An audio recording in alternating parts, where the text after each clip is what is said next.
Welcome to Matters Financial and Geopolitical from the Frontier. I trust you had a great weekend.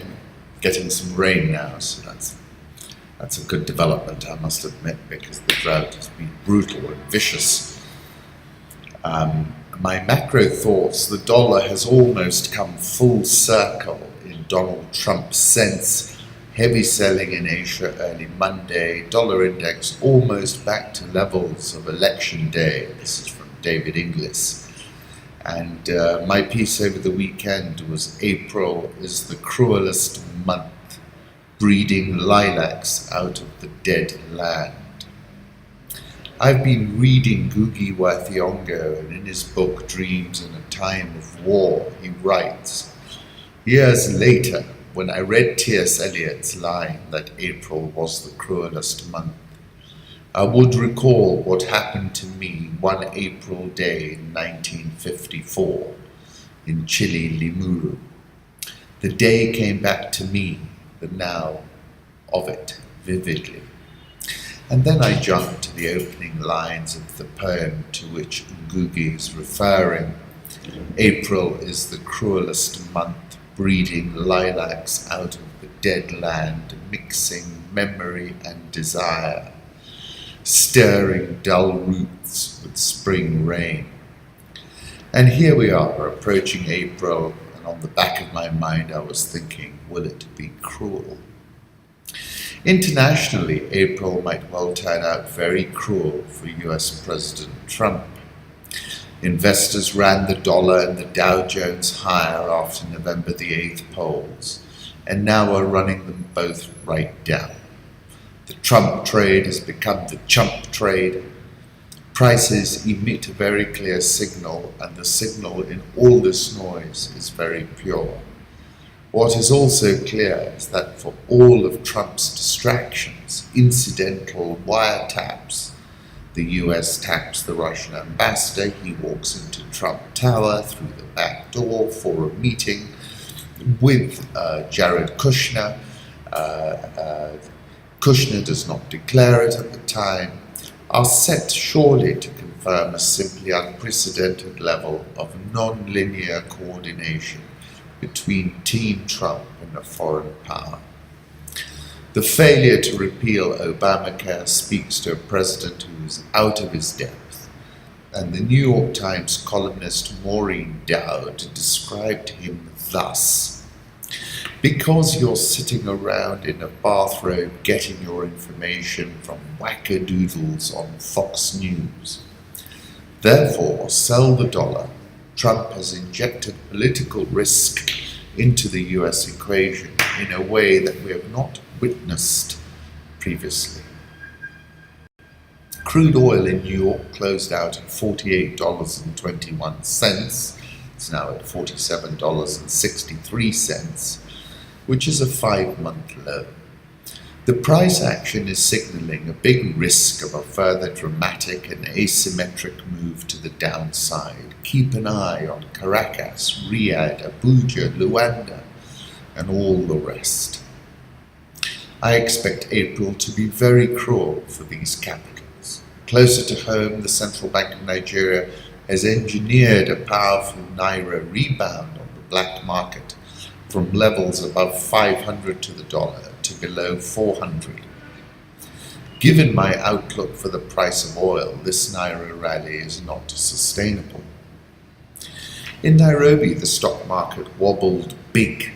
The Nairobi all-share crashed 10.289% from the start of the year through March the 9th. And that date was in fact a 47-month closing low.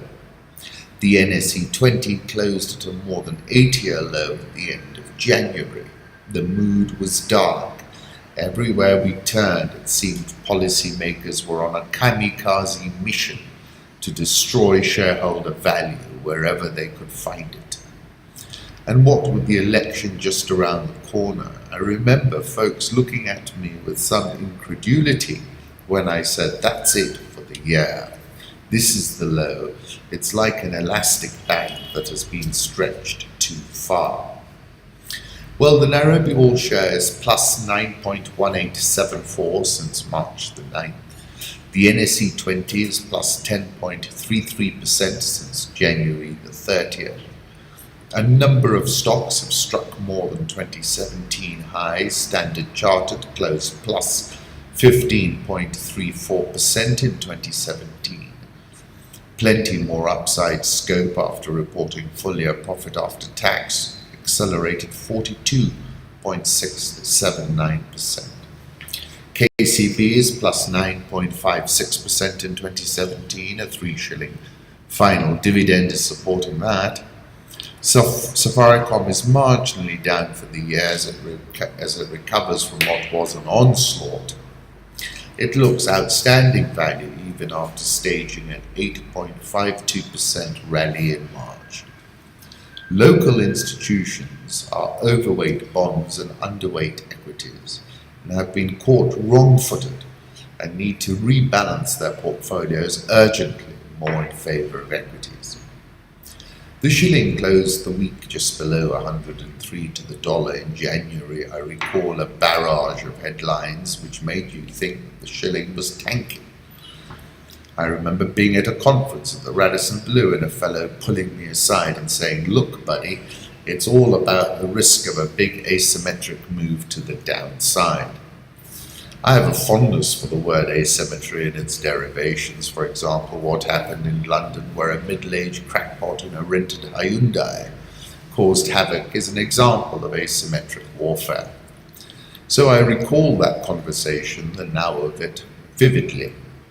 The shilling will confound the naysayers through 2017. Oil remains the key signal.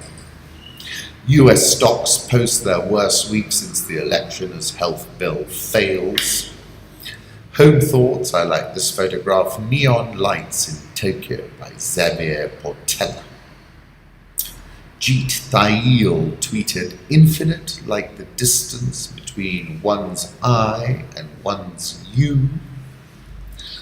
And because I was quoting from The Wasteland, which is by T.S. Eliot, "The burial of the dead, April is the cruelest month, breeding lilacs out of the dead land, mixing memory and desire, stirring dull roots with spring rain."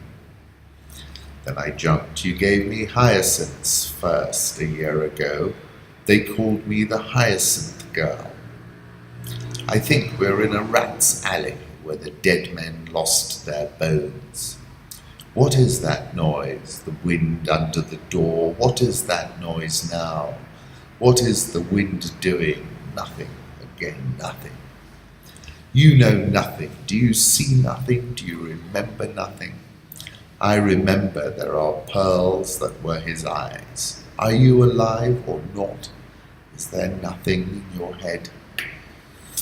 Sheep going to the slaughter early morning near the Caledonian Road in London, photograph from 1965 by Don McCullin. This is Alberto Giacometti, whom I must admit to liking a great deal. Essayist and critic Roland Barthes, writer of The Death of the Author, died on Thursday. Look at this comment of his about language not being neutral but loaded. South Korean prosecutors are seeking the arrest of former President Park Geun-hye. It's really an incredible and mind-boggling tale of state capture. You couldn't make it up. I'm reading about a biography of Rasputin at the moment, and it's equally mind-boggling. 10,000 people in an anti-corruption protest in St. Petersburg yesterday takes guts to protest against corruption in Russia. Indeed. You'll notice that President Putin took a very softly approach. Dead animals piled for burning outside Zaxi as the dust devil passes Somaliland drought, Georgina Goodwin. And thankfully there's been a little bit of rain. Trump tastes failure as US House healthcare bill collapses. And how? And the New York Times says, "Don't worry, no one will ever mistake you for a politician. After this past week, they won't even mistake you for a top-notch negotiator. And you, Donald, are getting a reputation as a sucker, and worse, a sucker who's a tool. of the DC establishment. They're counting on you being a delusional dupe who didn't even know what was in the bill because you're sitting around in a bathrobe getting your information from wackadoodles on Fox News, and then, as the Post reported, peppering aides with the query, is this really a good bill? You got played. It took W years to smash everything. You're way ahead of schedule. And I can say you're doing badly because I'm a columnist and you're not. Say hello to everybody, okay? Sincerely, Maureen. Anne Navarro, stalled travel ban, wiretap lie revealed, investigation on Russia ties, healthcare debacle. Trump must be getting really tired of winning. The Borowitz report in the New Yorker, Putin starting to wonder if his puppets aren't smart enough to pull this off. President Putin visited the Maly Theatre, where he went to see an Ostrovsky play called The Last Victim. Iran's boats pointing weapons at the US Navy. This is something that the US Navy published. Seems to be quite a lot of friction. Francis Le Pen says the EU will die and globalists will be defeated. I think she is triangulated in the second round. Here are the countries where global risk is highest today, according to Business. Brexit and Donald Trump promised easy solutions to hard problems, but what happens when they don't deliver? That's a fair point, but I think it's going to take a very long time for the penny to drop. International markets, big banks plan to move some operations from London within weeks, apparently. Currency markets have had big moves in the early morning. Euro dollar 108.69, dollar index 99.28. Japanese yen 110.19, Swiss franc 0.9878, the pound 125.73. Aussie, let's have a look at what that's doing. 0.7627, Indian rupee 65.115, that's very firm. South Korean won 11.1403, the Rial 310.81, Egyptian pound back below 18 at 17.9730. And the Rand at a 20-month high, 12.3925.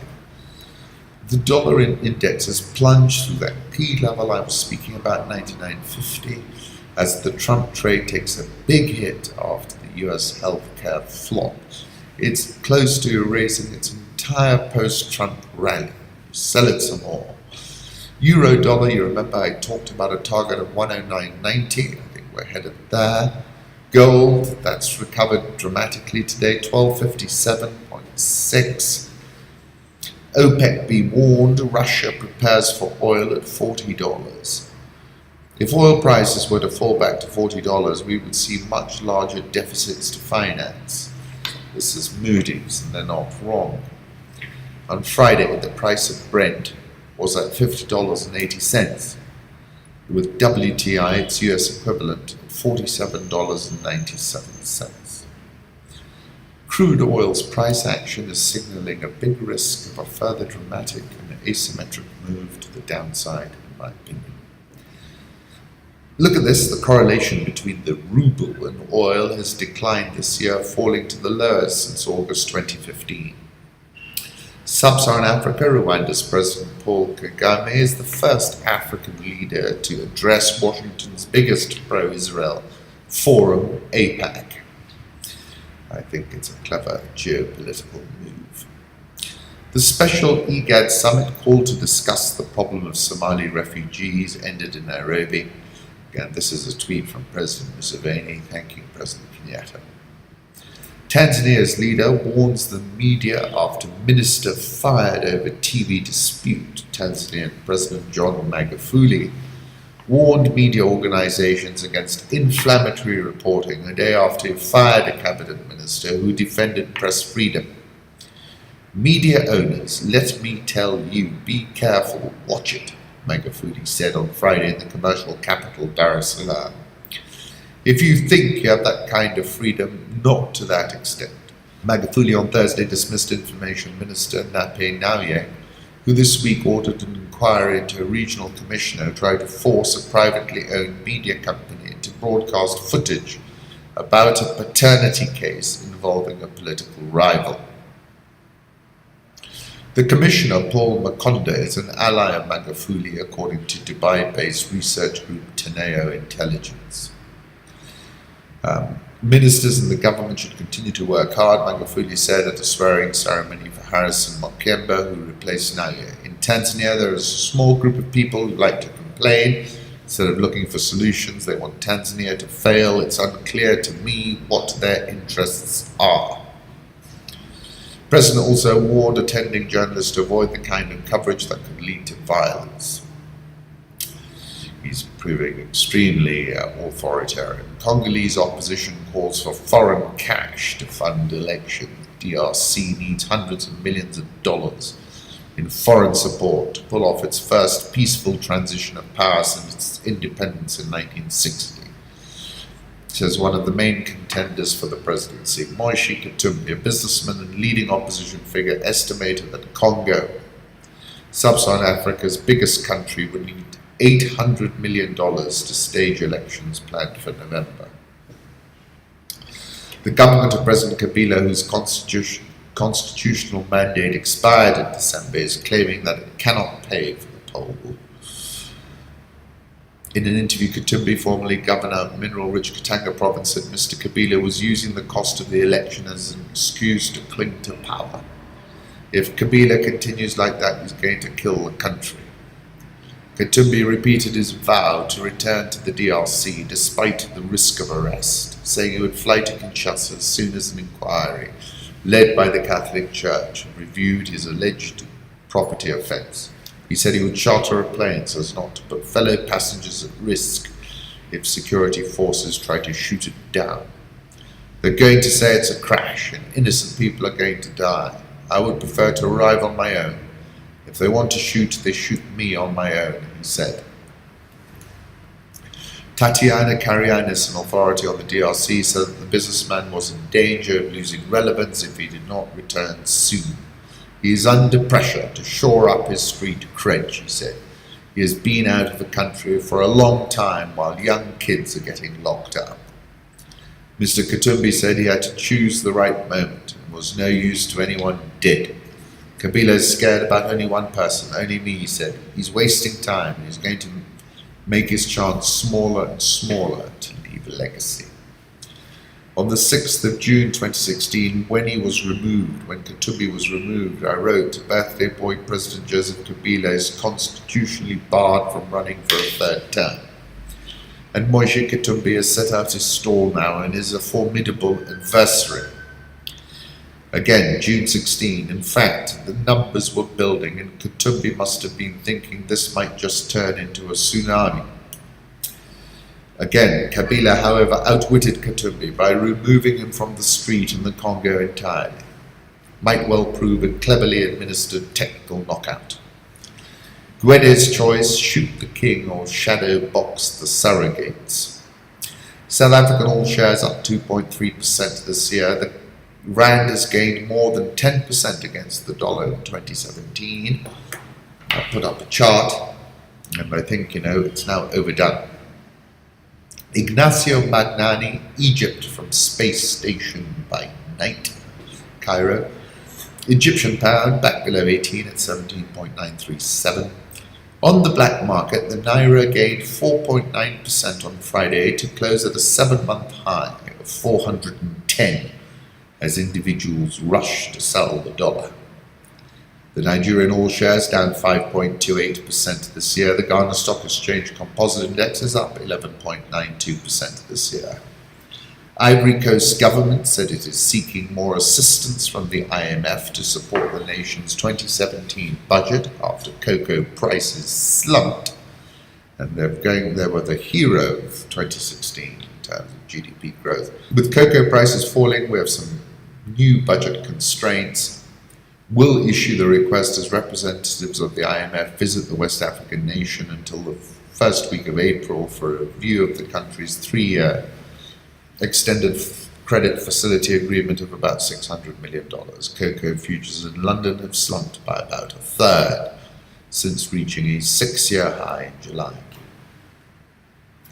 The solution is not to tweak the law, but to remove it. Kenya Bankers Association, Habil Olaka.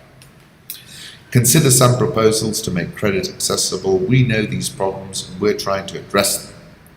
During his State of the Nation address 2 weeks ago, President Kenyatta expressed his frustration at the negative effects of the interest rate law. Our SMEs are complaining that they do not have access to credit in spite of the fact that the cost of credit in Kenya is the most affordable in the region after the capping of commercial bank interest rates in September last year, he said. I said the introduction of the interest cap and floor was the catalyst for a Darwinian moment in the banking sector. The Tier 1 banks were beneficiaries of a flight to quality, of which Stanchart was the biggest beneficiary. Stanchart surprised the market with double-digit growth. The lender's results were released on Thursday, made a 45% jump in net profit for the full year. KCB saw its net profit grow by 0.5%. Co-op Bank made an 8.2% jump in profit after tax. I said Tier 3 banks in their old format are now zombies unless shareholders dig deep and pony up capital or get bought out. This act is not going to work, and it is not. We need to move quickly and effectively to reverse it, because credit is the lifeblood of this economy, and no government chooses to walk into an election with an economy in a recession. And I wrote about this on the 20th of March when I said policy making agility is key for a thriving economy. And I quoted Lao Tzu, men are born soft and supple, yet they are stiff and hard. Plants are born tender and pliant, dead they are brittle and dry. Thus, whoever is stiff and inflexible is a disciple of death. Whoever is soft and yielding is a disciple of life. The hard and stiff will be broken, the soft and supple will prevail. Eveready and Cadbury are the most recent examples on a long list of manufacturing firms that closed in Kenya and moved elsewhere. It's from Kenya Wall Street. Britam reported full-year earnings per share of positive 1 shilling and 28 cents versus a loss last time round of 0.52. Revenue was up 3.5%. They carry some shares at the stock exchange, which should start to see some recovery. So I think that's positive going forward. Profit before tax was 4.23 billion versus a loss of 1.194 billion last time. They're paying a dividend of 30 cents a share.